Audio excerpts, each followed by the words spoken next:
All right, everyone.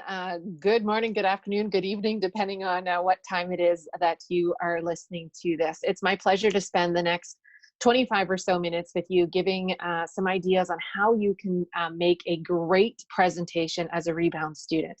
My name is Pauline Perot. I'm from the Rotary Club of Edmonton South in Alberta, Canada, which is District 5370. And I was a Rotary Youth Exchange student myself to Germany, and that being former East Germany, I went there 9 years after the fall of the wall. And I'm going to share just a very little bit with you about that experience at the end in terms of how to make, how I've chosen to continue to deliver these presentations. If my name and my voice sounds familiar, perhaps your district uses the 6B program. My colleague Darren King and I came up with that over a decade ago. And I trust as I hear the stories from around the world that they have been useful tools to you. So this is a picture of me, albeit getting now a little bit older. I went out in 1998.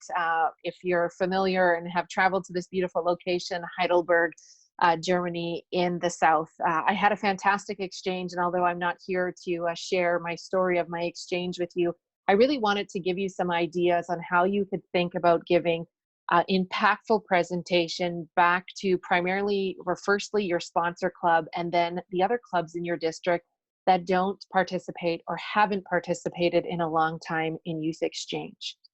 When I was selected and went out, there was this idea that Youth Exchange was a 3-year commitment. There was the year that you were selected and prepared. There was year 2 of your exchange, which you're currently on, and I know some of you are just in the process of returning home. And then year 3 is really talked about as the year for you to be the reverse ambassador and give back. So this is where the fruits of your exchange are born, giving back. How can you, I don't know about you and your experience, but I felt so grateful and blessed for what I had experienced on Youth Exchange that I really wanted to give back, not only to my Rotary Club, which had helped support me both financially and emotionally in my year abroad, but I just saw what I liked in Rotary, and I knew that I felt compelled, but in a positive way, to give back. And the other thing that we were also told at the time is when I was an outbound student, it was clear to me that I was the Canadian ambassador to Germany. And what was made clear to me when I came home is it was also my job to share Germany as widely as I could with any Canadian who is willing to listen. And after 20 plus years, I'm proud to share with you, I still do that. And in fact, I've probably given more presentations on Germany in the last 2 months due to COVID than I ever have in the previous 20 years. And of course, it's a time to be grateful. It's a time to thank your sponsor club. No Rotary club in the world has to participate in Youth Exchange. It's a completely optional program on the buffet of programs in the Rotary world. So for you to share your gratitude and not keep it a secret, that's what makes gratitude great, is it needs to be shared. This is the time. So here's the tendencies, and I've seen a handful of these presentations over 2 decades being involved in Rotary and in Youth Exchange, is that students tend to lean towards a timeline report. They get together a PowerPoint and it starts like this. You know, in August, I arrived, insert photo. And in October, we had this event, insert the photo. And here's all my friends that I made with all the other exchange students. Here's Martha from Poland and Megumi from Japan, and in December, I moved to my next host family. Here's their house. And although there's nothing wrong in making this presentation, I would suggest your Rotary Club is just not the audience for it. I see as Rebounds, this is just something you need to do to process. This presentation has a time and its place. It's great to deliver this presentation. There's a nice typo there. Should say deliver this presentation to your family. That's great. And I think that processing is really important and critical for you to go through and have a timeline for your year. But there's probably some more impactful ways to present to your sponsoring Rotary Club. So let's go way back to potentially your orientation and think about Rotary's mission as it relates to Rotary Youth Exchange. Clubs see Youth Exchange as an investment, whether or not they financially contributed to a portion of your exchange or all of it. There was emotional contributions through your Youth Exchange counselor, Your club perhaps gave you some departing gifts. They've certainly paid for some of your meals while you attended meetings. And then the flip side is while you were away, they hosted an inbound in your place. And that costed the club a bit of money. So there is an investment, both time-wise, emotion-wise, and financially. So as they're watching your presentation, some of them are secretly wondering, did our investment pay off? And what did the student really learn? And let's go back to Rotary's BHAG for a moment. So BHAG is a concept in business, and it stands for big, hairy, audacious goal. And if English isn't your first language, audacious means wild and crazy. So what is Rotary's big, hairy, wild and crazy goal for Youth Exchange? Now, if I pause for a moment and let you think about that, as the wheels turn, I'm thinking some of you are suggesting something along the lines of world peace and understanding. And that's exactly where this program was coming from, and the big picture desire of why we're all involved. So how can you demonstrate to the Rotary audience that your exchange furthered world peace and understanding? What do you know now about the world and that part of the world you lived in that you didn't know as a teenager living in your home country prior to your exchange? So let's do some math. I made this presentation to a district last week, and this looks quite similar to their numbers. So and you can fill your district's numbers in. Let's assume in this program there was 12 rebounds, which meant they were sponsored by 12 Rotary clubs. Now, let's guess, assume that the district has 48 Rotary clubs. So if we do the math, 48 minus 12 is 36 clubs have actually no youth exchange representation. That means in the current year, they didn't send or receive a Rotary Youth Exchange student. So if we take those 36 clubs that haven't been touched by youth exchange, and we divide it by the 12 students who are just coming home or are home in the program this year, that's 3. So what does 3 mean? This is the divide and conquer strategy, meaning each rebound in this district would make 3 presentations to the Rotary clubs who do not have an active youth exchange program. Now, if I can let you in on a little secret here, is we need your help. And that is, as adults in the program, as Rotarians, it's easy enough for us to go out to our colleagues and visit all the different clubs and share the stories of youth exchange.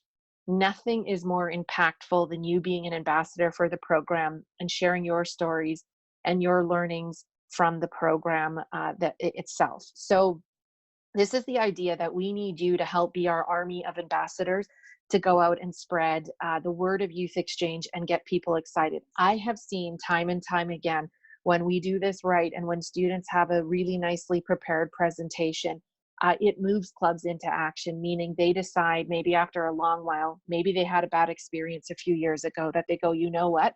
This is a pretty phenomenal program for us to be in. We should get going. So here's some suggested formats to think about. Overall, what did I learn? And now we've added this whole world peace and understanding concept. So how can I build that into my program as well? So typically Rotary clubs, and this varies across the world, have a guest speaker anywhere from 20 to 25 minutes. There's usually time for question and answer. And currently during COVID, they are done on Zoom calls or other video conferencing platforms. If you've ever seen me make the presentation of the 6 Bs, you'll know that those are 6 concepts that were shared individually over a series of slides. So when I'm creating those speaking notes, if a program says to me, we have an hour in the agenda for the 6 Bs, I know an hour, 60 minutes divided by 6 concepts, I get to speak 10 minutes per B. So what this allows for you as you're preparing your program is the Bs are just a framework. They give me 6 things that I need to talk about. So what are some frameworks that you could consider as a rebound, making a presentation to your sponsor club and then on to other clubs in your district? The numbers here I just chose are random out of my head. Insert your own country, shake this up, make this yours in any way that you want. But I just wanted to get your creative juices flowing on some alternatives other than the timeline. Then I did this, then I did that. Here's my friends. Then we did this, then we did that. Here's a stronger format to follow. So the 7 things I learned about myself while on exchange. The 5 things you'd only learn about Croatia by living there. Just imagine that. And all of us who have spent 8 to 10 months abroad like you have There's definitely things you know about your host country that you'd only know because you live there. And I wouldn't know that staying home this year. What are the 6 challenges you experienced on exchange and how did you overcome them? So this one is a little tricky in that this is not to be a big complaint session, but it could be like one of my challenges. I was painfully shy and very introverted.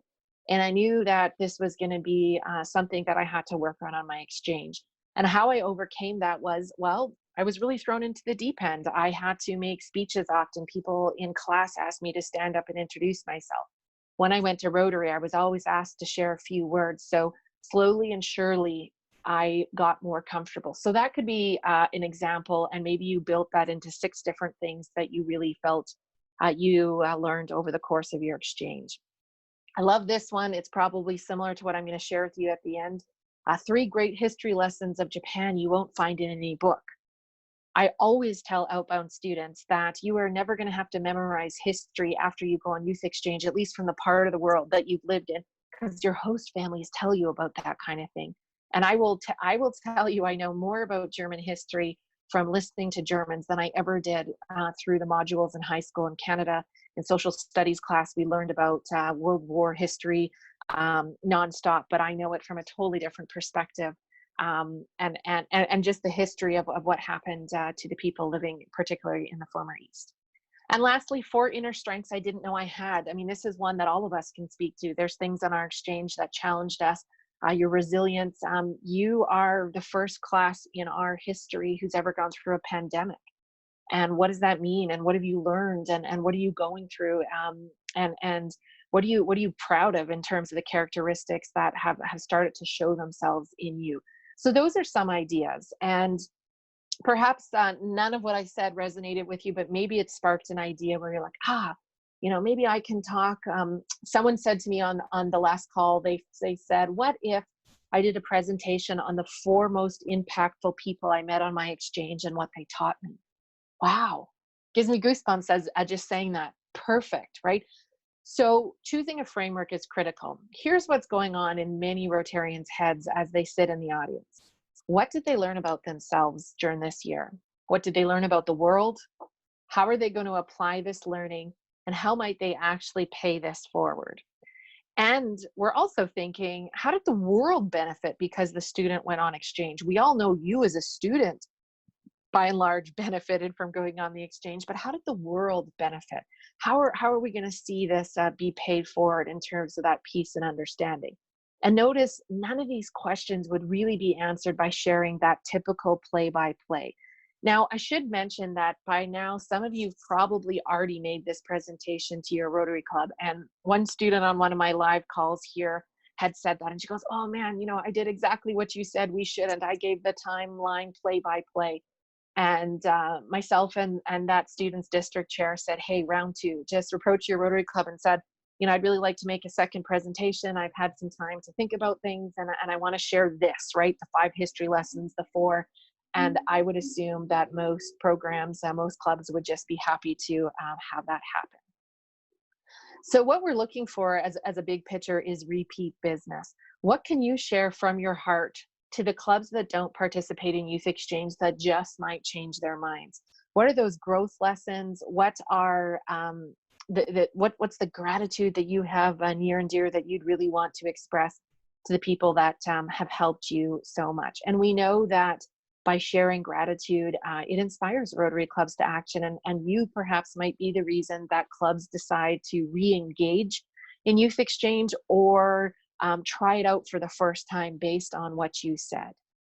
So I want to share with you just some of the best practices of making a presentation. I have put together the last 2 summers. I was blessed and lucky enough to visit my host families, and they were telling me so many stories of what it was like when the Iron Curtain went up and they woke up one day to a wall, really in the city of Berlin, blocking off that city from the rest of the country, and as well a divide between East and West Germany. And so I said, gosh, people need to know this. I need to make a presentation. So I'm just going to share with you a small handful of slides. The whole thing is 25 minutes, and perhaps I advertise all the time on Facebook when I'm doing these. Your chair could share with you if you want to hop on and listen to the full presentation. So living in the former DDR, DDR is the German saying. In English we say the GDR, the German Democratic Republic. In German, it's there on the slide for you. A period of history that ran from 1949 to 1990. My name, my Rotary Club on there as well.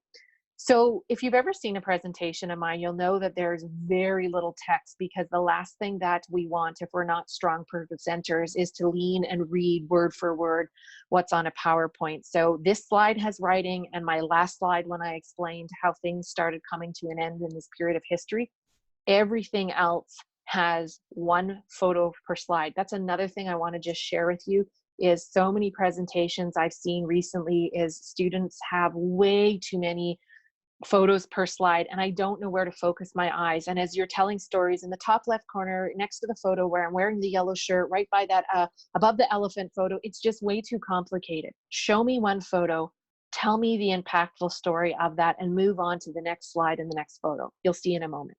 So here I outlined the areas in Germany that actually were in the former East, letting people know this started in 1949 at the end of World War II, and it was Soviet occupied. When we go back to our schooling, a command economy, 41 years strong. November 9th, 1989, very important date in German history, the wall came down. And the day that's celebrated in Germany, present day, October 3rd, Tag der Deutschen Einheit, the German reunification day.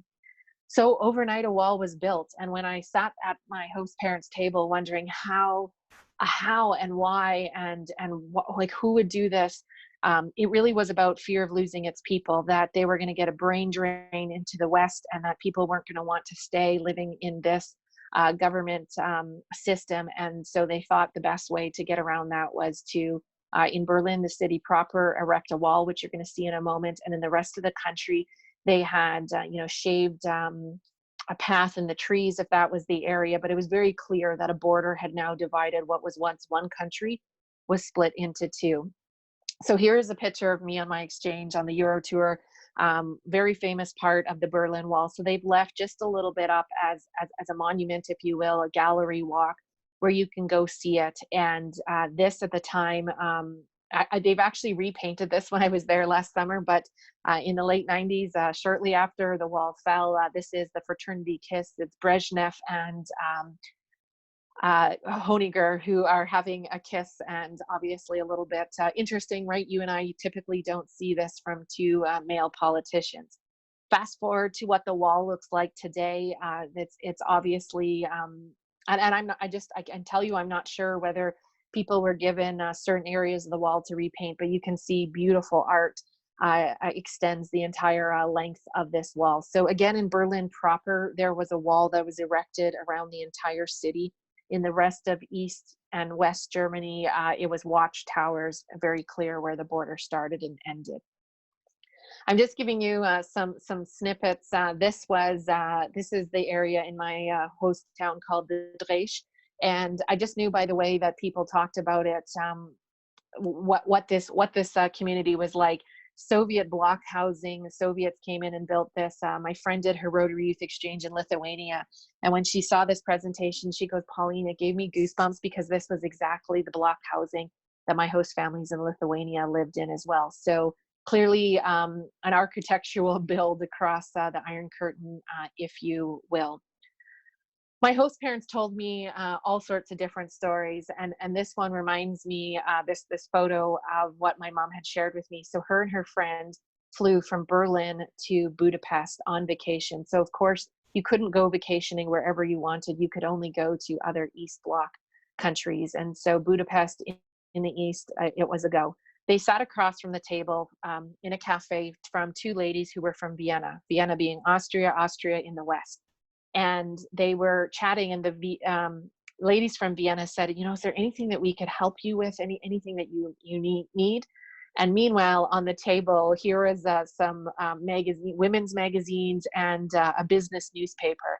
And one of the magazines was Brigitte, which is a common popular kind of like Women's Day in the U.S. or Chatelaine in Canada. And so my host mom said, "Oh, I would just be so pleased if I could borrow, if you're done reading those magazines and newspaper, if you could lend them to or give them to me, because what was only sold in the East was very controlled over what they wanted you to be able to read. So these ladies said, no problem. They handed over the magazines to my mom and her friend. My mom packed them in her suitcase. And by the time they arrived in the airport back in Berlin, she was tapped on the shoulder, and the customs officer came over to her, and he said to her, Mrs. So-and-so, you have violated the trade and visa rules of the DDR, in which you've been caught smuggling magazines of non-socialist character. Kind of, how do you plead? And so you can just imagine the shock and surprise on her face. So long story short, they confiscated, they took away the magazines from her, and they also wanted to know who her traveling friend was, because she had already left the airport at this time, because my mom was held up in this line and this search. And she didn't want to give that up. And the next day, the Stasi, which were the secret police, were at her friend's work site, because they found, obviously, the joint travel itinerary. They knew the name, they found out where she worked, and they showed up. And she had to fill out a report saying she wasn't going to have contact with people from foreign capitalist countries. And that's where the story ended. But you can imagine, that there was not even the freedom to read the kind of publications that you wanted.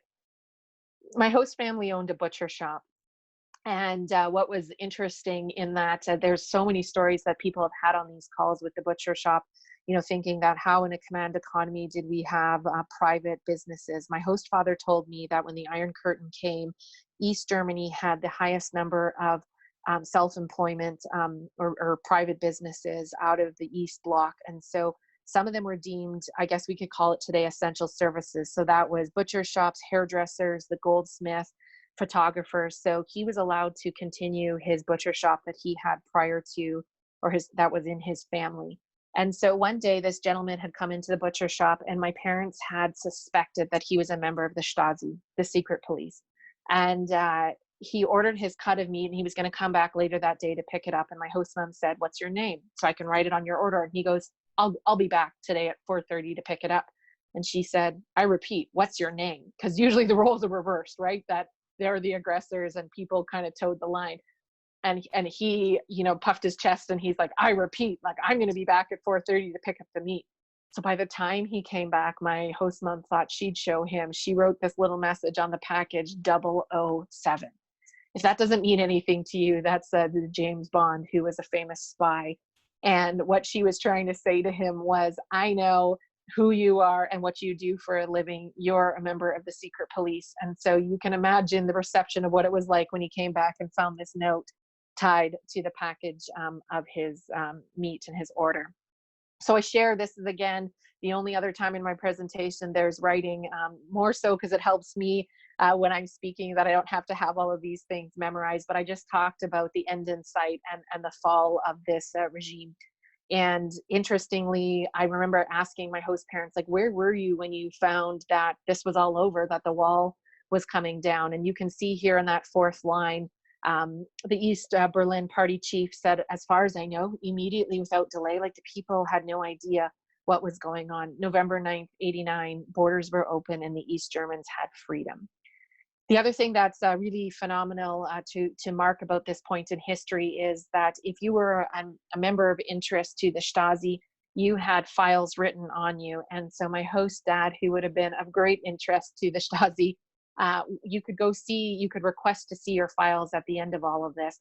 And so he said when he went into the government officials to see this, they came out pushing a cart of all the files of the information that they had on him. And so that brought us into a whole bunch of interesting stories of, could you see which SS agent had made the remarks about you? And I'm probably sure you're curious, so I'll just answer that for you. Here is that it was blacked out information in the files. You can imagine the retaliation if you knew which individual had been spying on you and your family. However, you could also appeal this to a different level of government, and they then would release that information, which begs a whole new conversation of what happened to the Stasi at the end of this time period. Suicide rates were incredibly high, and there was fleeing in high proportions to different countries. So thanks for bearing in. This is the last I wanted to share with you, some action items for you and the rebounds in your district.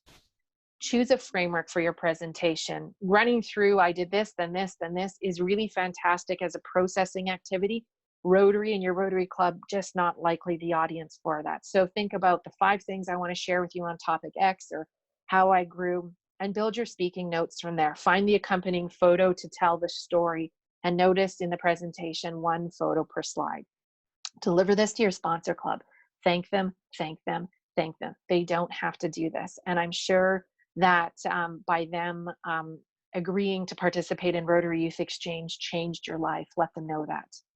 Amongst the rebounds, I would encourage you to allocate the remaining clubs that didn't have a student this past year and connect to get a presentation date. This, in my books, is time sensitive to do while we're still socially distancing. I'm aware that some clubs in North America are already returning to in-person meetings or having plans for that. So what makes this really nice right now is I could present on a Zoom call to a Rotary Club that's 5 hours away from me without ever leaving my house. And it doesn't mean, by the way, if your clubs are already getting back to meeting in person, there's nothing stopping you from still being a presenter on video conferencing and not having to travel that distance. If it is a club that doesn't host a student or has never been involved in the program, your chairperson will be able to tell you that history. Maybe you need to consider a slightly different angle, or the only thing that really is different is your conclusion.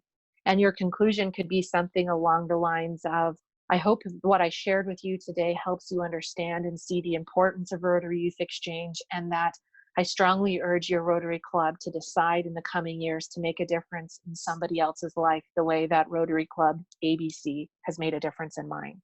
Thank you so much. So that would be a very simple conclusion to motivate another Rotary Club to get involved. So thank you so much if you've listened to this all the way to the end. I really appreciate you being here, and I hope this gives you some ideas on how you can create a really impactful presentation as a Rebound student to your Rotary Club.